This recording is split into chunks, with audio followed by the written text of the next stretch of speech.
Before we begin with today's market analysis, I would like to mention our new channel membership options. This is a special introductory offer which will open access to members-only trading strategy videos that are based on high-value, high-conviction investment strategies and are characterized by superior risk-to-reward metrics that target massive, market-beating returns over time. Please note, this is a limited time offering of just $9.99 per month, but members that sign up during this introductory period will be able to lock in this new low rate for the entire duration of the membership. Again, this early sign-up period will allow you to lock in this low introductory membership rate for life, and these new low introductory rates will only be made available for a limited time. Monthly membership prices will be going up after this short introductory period ends.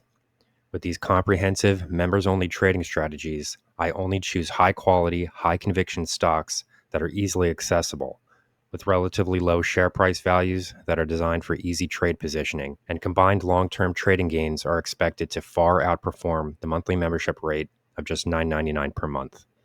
Join now to lock in your low introductory rate and start trading stocks with the pros. Now back to the video. Here we have the 2-hour price chart for Microsoft Corporation, stock ticker MSFT. So as we can see here, the stock is trading under a fair amount of selling pressure, selling pressure that's probably excessive enough that it's probably considered to be, not really characteristic for Microsoft. If we look at its broader trading history and its strong record of success as one of the best stocks in the market.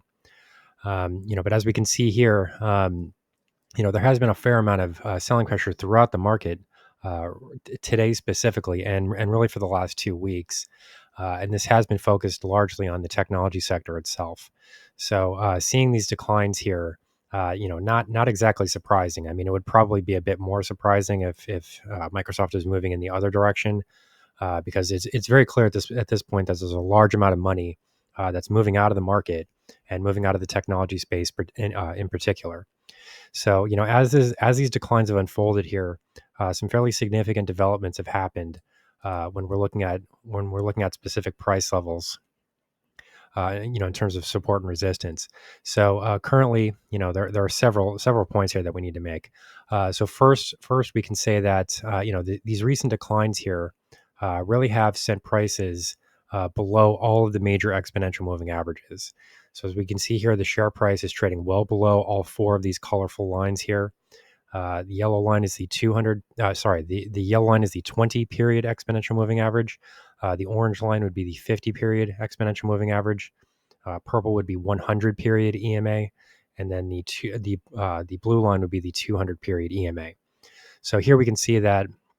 For the most part, this is a stock that really obeys its exponential moving averages much better than most stocks do. We can just pull back here, and we can see, for the most part, moving average activity for Microsoft tends to be very uniform, very stable. All of the moving averages kind of tend to move in the same direction, and things like that. And prices tend to just kind of oscillate around the moving averages themselves. It's not very often that you see major deviations within the stock price in relation to the exponential moving averages. But here, clearly, we can see that paradigm is starting to shift here. We're not really seeing that occur at the moment. So here, we have clearly seen a break lower here, and we're seeing a lot of moving average crossovers within this cluster. So specifically here, we can see that the yellow line is crossing below the 50-period exponential moving average and the 100-period moving average. We're also on the verge here now of crossing over the blue line as well. So this would be a major bearish moving average cross if it does happen. And it would mean that the 20-period EMA is crossing below the 200-period EMA. All of those are bearish signals. And then at the same time, you can see here that the 50-period EMA is also crossing below the 100-period EMA. So, we've got a few different moving average crosses happening at the same time.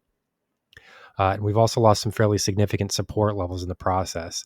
Relatively quickly, we did lose the 23.6% Fibonacci retracement of the most recent trending move. To measure this move, we start with the price lows from May 31st, which came in at 407.23, and then we extend this price move all the way to the stock price highs, the all-time highs, which came in at 468.35. on the 5th of July 5. So, here we can see this move, and we can see that the this red zone here, the 23.6% Fibonacci retracement was lost quite quickly. We did see a bit of stabilization after that, but then we gapped lower right through the 38.2% Fibonacci retracement. And then the declines from there just continued. We saw gaps lower, price gap lower. We can kind of point to that here. And then, we fall through the exponential moving average, the final exponential moving average, the 200 period.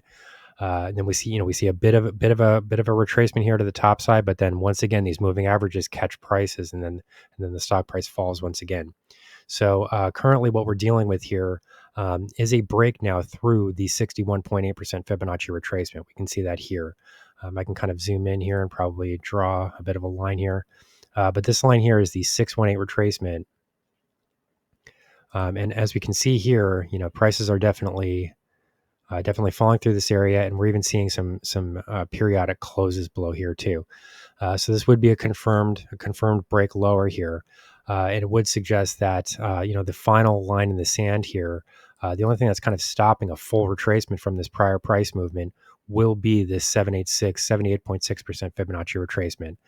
Currently, this is found at this would be just roughly 418.80.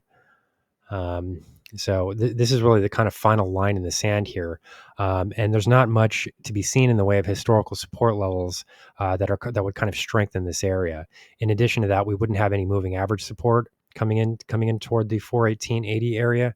So the prospects for this holding here are quite limited. I mean, we wouldn't really expect a Fibonacci zone alone to hold prices. It's possible that it can, but that's really not enough to base a trade on.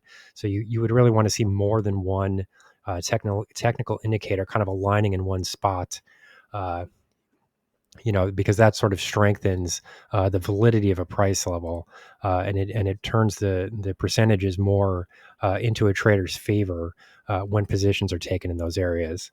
So currently we do have to deal with the fact that the indicator reading has started to show bearish momentum. We are kind of moving out of, I should say moving into, I don't know. It depends on how you want to look at this. You can make the argument that we're rolling out of oversold territory here. But we're also, you could just as easily make the argument that we're sort of moving into oversold territory as well. We will need to sort of see how the relative strength index, that's this purple line down here, we will need to see how this kind of develops here over the next couple of days, because any further declines from here would undoubtedly send the indicator reading into oversold territory. So could that be enough to send share prices higher?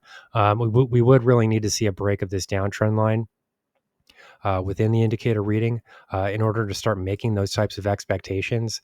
But if we could at least see the indicator reading sort of roll over out of oversold territory, that could be a bit of a suggestion here that some of these declines have gone too far too quickly, and we might start to see some retracements to the top side. So here's the current market analysis for Microsoft Corporation, stock ticker MSFT.